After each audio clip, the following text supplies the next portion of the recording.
E aí, seus putos, firmeza?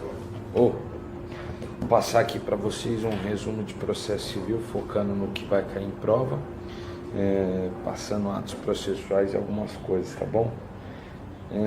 Vamos lá, vou começar por atos processuais. Atos processuais, ele vai compreender mais ou menos, tá, do artigo 188 ao artigo 211. Então, tudo que você quiser sobre ato processual vai estar nessa parte. A porra do meu gato tá querendo vir aqui, mas vou tentar fazer com que ele não venha, né? O que a gente vai entender como um ato processual, né? O que é um ato processual? O ato processual, ele vai, você voltando um pouco lá em direito civil, aquela coisa, conservar, modificar, alterar, né, um direito dentro do ato. Você vai ter ato para constituição, que vai ser a petição inicial, a citação é um ato processual de constituição, um ato de conservação, extinção do processo, litispendência, está no AVA, tá, gente? É um ato para desenvolvimento do processo, você tem intimações, designações do dia para audiência. Atos de modificação, citação de litisconsorte, habilitação de herdeiros por falecimento de uma das partes, é um exemplo, né? Você vai ter o ato para cessação ou extinção de relação pessoal, desistência da ação, renúncia do direito. O processo ele vai se iniciar e terminar via atos processuais, que vão ser esses atos concatenados ao longo do processo, que vai fazer da petição inicial, da sua ideia inicial, chegar a ter uma decisão judicial por meio de uma sentença. Ele vai, ao decorrer de todo o processo, vão ocorrendo atos processuais, né? Então, petição inicial é um ato processual quando você vai lá e protocoliza a petição inicial, a intimação, a citação. Tudo isso são atos processuais. Agora tem a forma dos atos processuais. A forma dos atos processuais você vai encontrar do 202, se eu não me engano, ao 211. Provavelmente isso mesmo. Mas você tem ainda o vernáculo. O que se refere a vernáculo quer dizer que a petição inicial tem que estar em língua portuguesa, né? Os atos processuais têm que ser em língua portuguesa. Se não for, né, ele vai ter que ter a tradução por uma pessoa juramentada, e mais à frente a gente vai ver essa informação. Dentro dos atos ainda a gente tem atos simples que se exaurem em uma só conduta, por exemplo, a inicial, né, a petição inicial, e você tem os complexos, que são o caso das audiências, que vão ser vários atos unidos acontecendo ao mesmo tempo. Vamos falar agora de atos das partes, né? O que vão ser as partes? As partes é o réu, né, e o autor. Se você não sabe isso, velho, vai fazer administração, enfermagem, a puta que pariu se você não sabe que é parte, então é uma vergonha na cara, né? Dentro desse ato das partes, você vai ter os atos postulatórios, ou atos de petição, né? Petição inicial, requerimento. Você tem os atos persuasórios ou instrutórios, né? Argumentação formulada, defesa. Atos dispositivos ainda, ou atos de causação. É um negócio processual. Isso está relacionado a quê? Você pode, junto com as partes, convencionam que determinado ato vai ser feito de determinada forma. Atos dispositivos ou atos de causação vão acabar sendo atos negociais, em que as partes negociam entre si como vão ser feitos, desde que isso não fira o direito de uma das partes ou que seja prejudicial.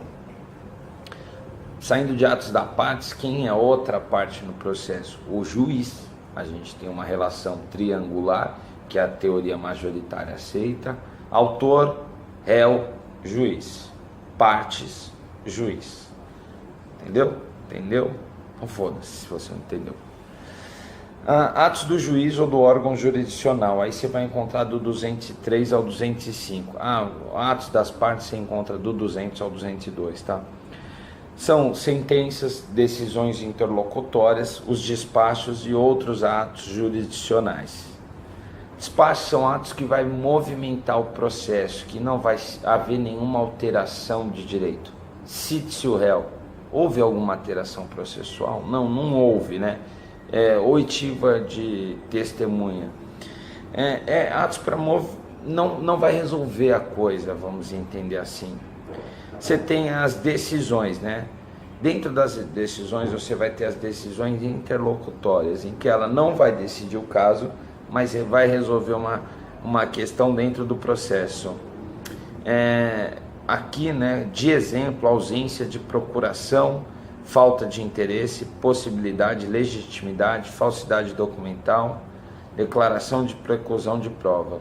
Então, assim, nesses exemplos passados, o juiz fala: declaro que a prova não teve a sua preclusão, ou seja, essa prova ainda pode ser utilizada no processo. Foi uma decisão interlocutória, ele decidiu algo dentro do processo, mas não decidiu o mérito da causa, não houve uma decisão final, né? Então, ausência de procuração, solicito que anexe a devida procuração no prazo estipulado. Se você não anexa a procuração, então vai ter outras decisões em cima disso. São questões dentro do processo, né? E tem a decisão final, que vai ser a sentença ou acórdão, sentença em primeira instância, acórdão em segunda. Aí a gente tem duas possibilidades: com resolução do mérito e sem a resolução do mérito. Com resolução do mérito, pode ser declaratória, né? Declara-se a existência ou não existência de um direito. Condenatória, condena o réu a determinada conduta em proveito do autor, né? Constitutiva, situação jurídica, decreto judicial, mandamentais, mandatos, só voltar um pouco aqui, né? Constitutivas, que vai criar, modificar ou extinguir uma situação. Temos decisão final ainda sem julgamento do mérito. Essas decisões com julgamento do mérito chama de definitiva resolutiva, né? Resolveu a coisa, definiu a coisa. Sem julgamento do mérito é a terminativa, que vai extinguir sem o julgamento. Outros atos jurisdicionais, tem aqui, por exemplo, oitiva das testemunhas e atos de ouvir as partes. É o que está anotado aqui, tá? Se eu tiver algum erro, se eu falei alguma coisa errada, o problema é seu que veio ver meu canal, entendeu? Sempre falo, leia o AVA, leia os seus livros, leia outras coisas. Eu não sou professor, eu sou um mero aluno, e se você quiser, é isso que eu tenho para oferecer. Se não quiser, foda-se também. Tô bravo hoje. Atos meramente ordinatórios, aí a gente vai estar falando de atos do escrivão ou chefe, né? É a juntada, é a vista, que geralmente são acompanhadas pelo servidor. Esse é o chulé, gente. O nome dele é chulé porque ele tem chulé na pata, e hoje ele está com chulé de novo.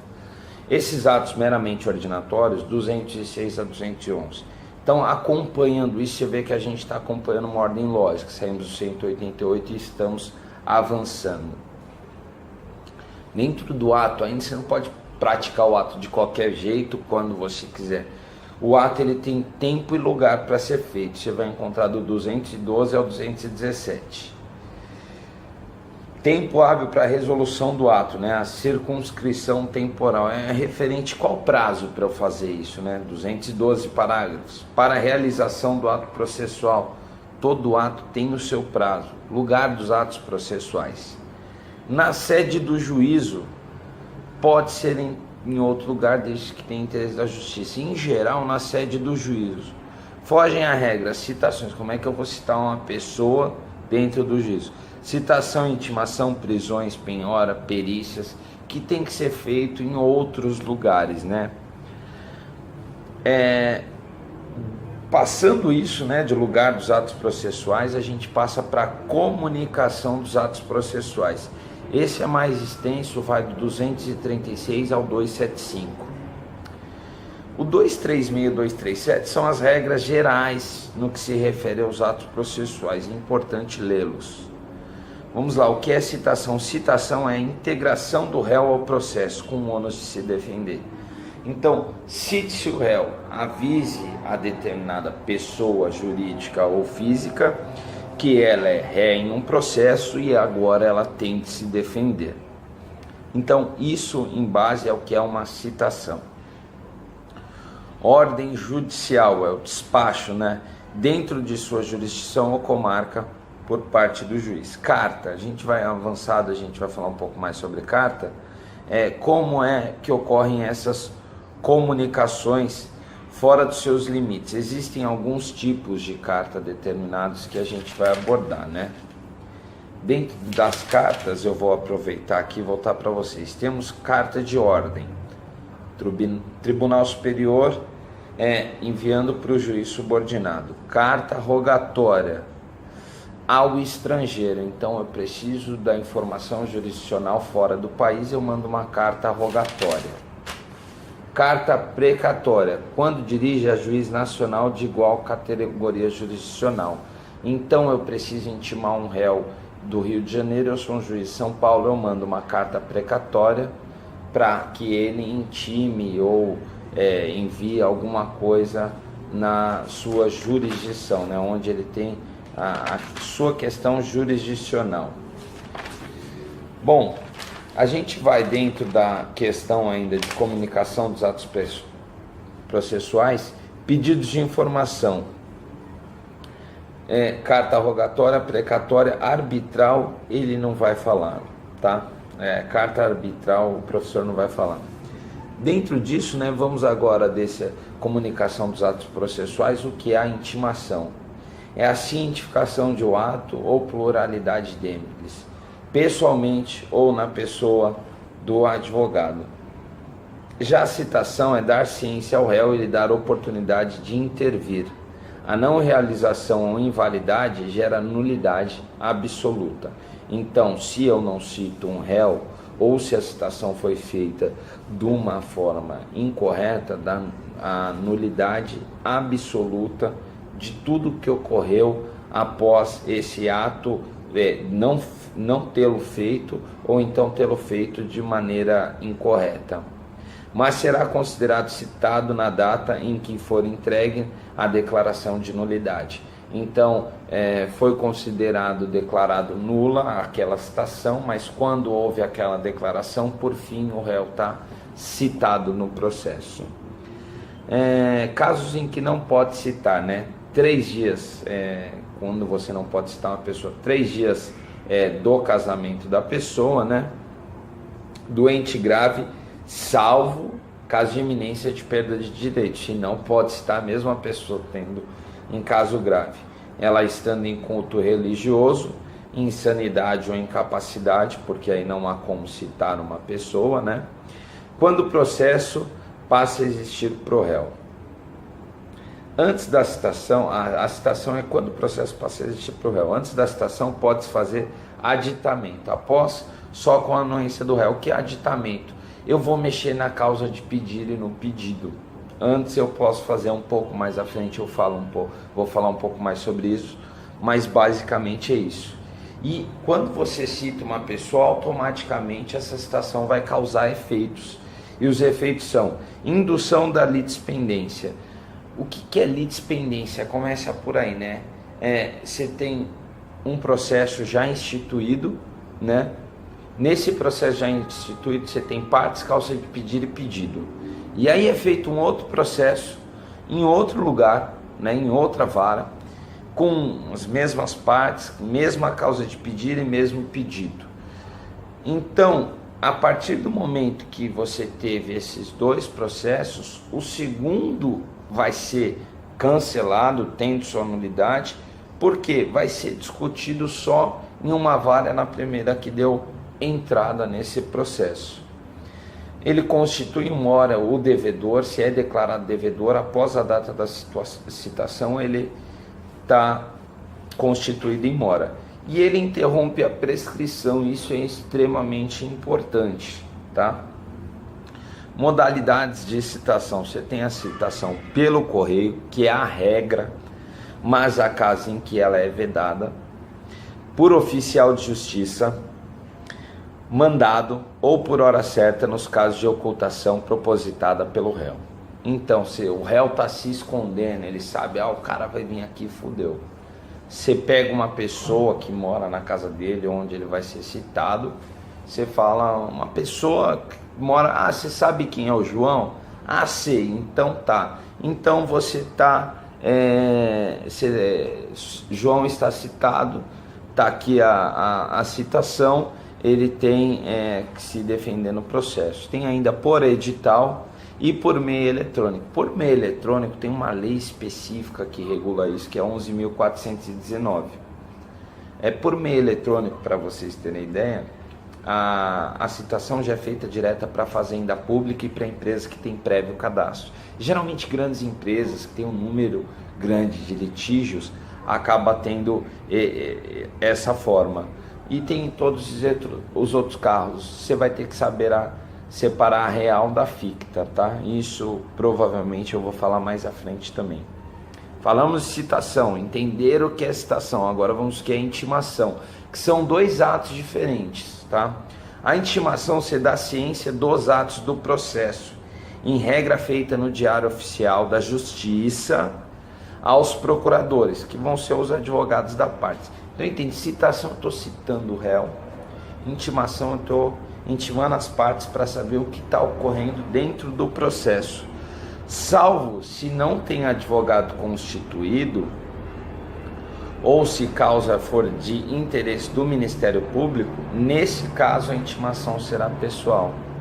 Então, vocês já viram lá, o Ministério Público é parte, está acusando uma pessoa de um caso mais grave, ou ele for parte interessado, a intimação será pessoal, tá? Se a pessoa não tem advogado constituído, e como que ela vai ter o conhecimento dos atos processuais? Então ela tem que ser informada via pessoal, nesse caso é uma intimação, tá? A que não tiver requisitos da lei será nula. Então qualquer intimação feita fora dos requisitos legais, ela é nula. O prazo para o revel se conta independente da intimação. Então assim, você já foi citado, você já foi chamado para se defender. E o revel, independente da intimação. Se você não foi lá se defender, amigo, revelia.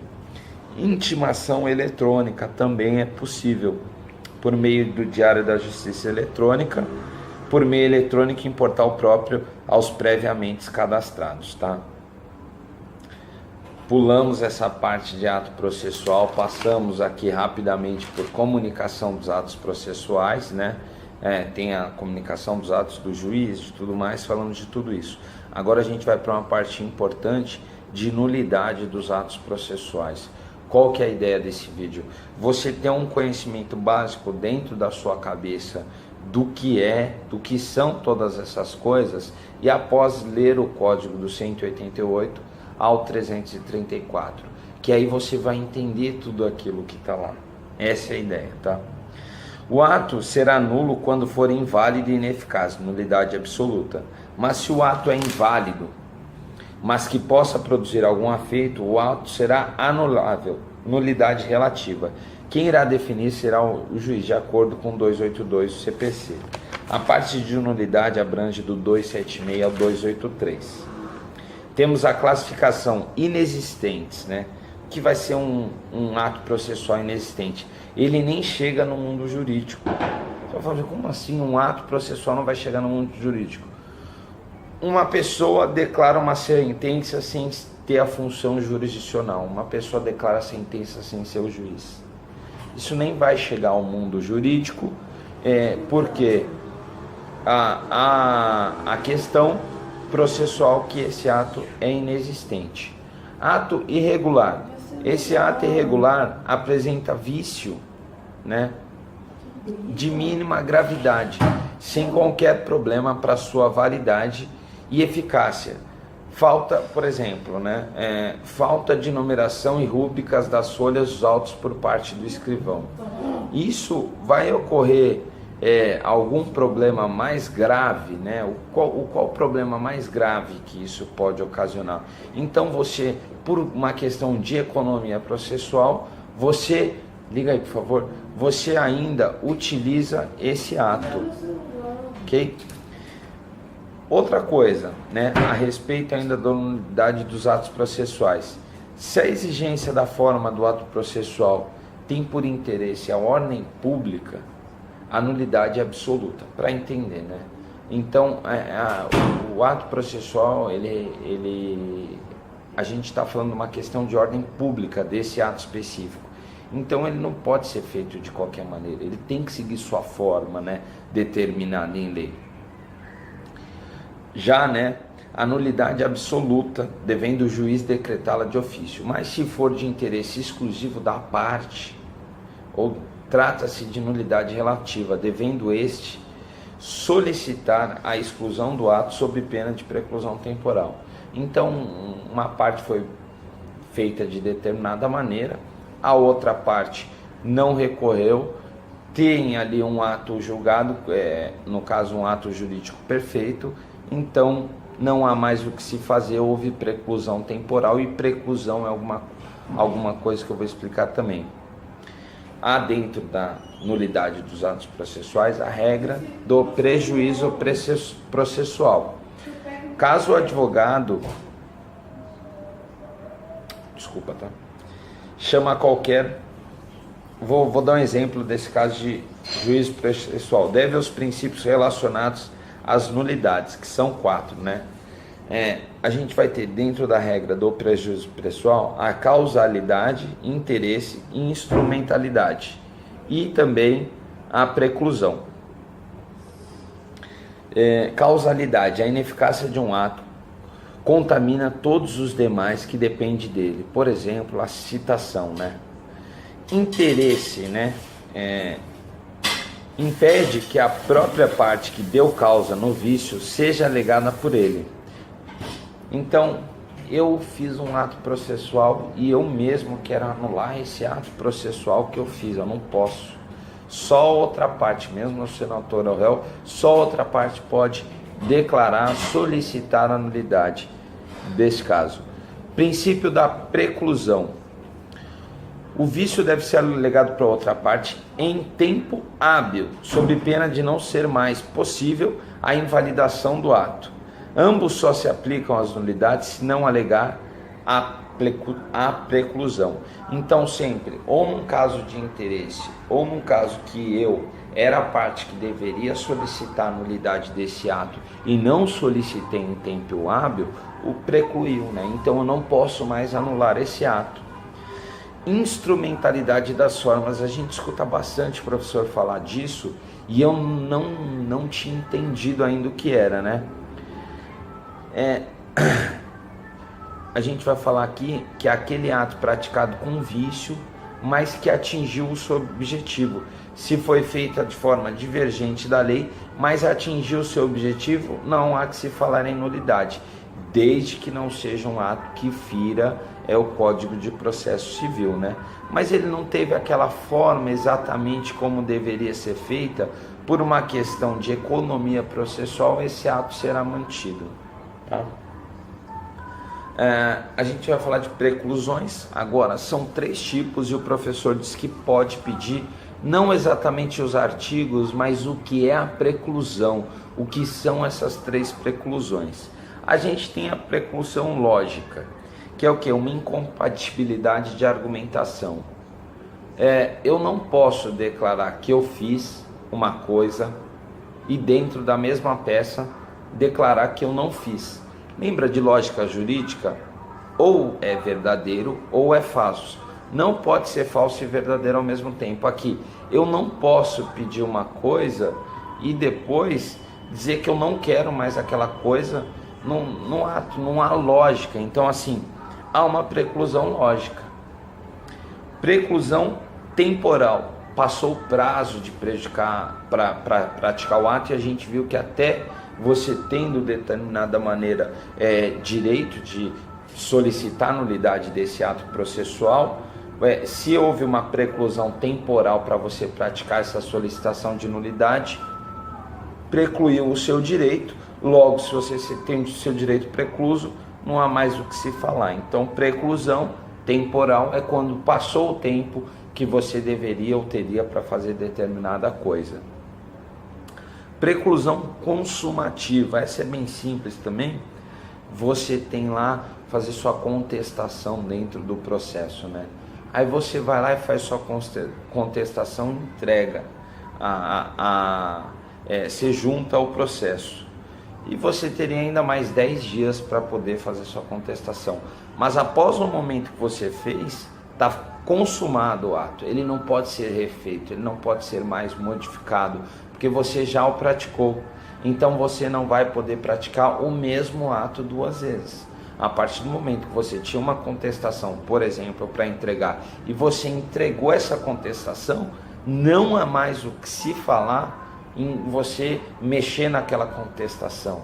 Ela já foi feita, tá? As cartas são 4 tipos: a de em ordem, né, que é tribunal para juiz subordinado, lembrando, rogatória ao estrangeiro, precatória dirigida ao juiz nacional de igual categoria jurisdicional.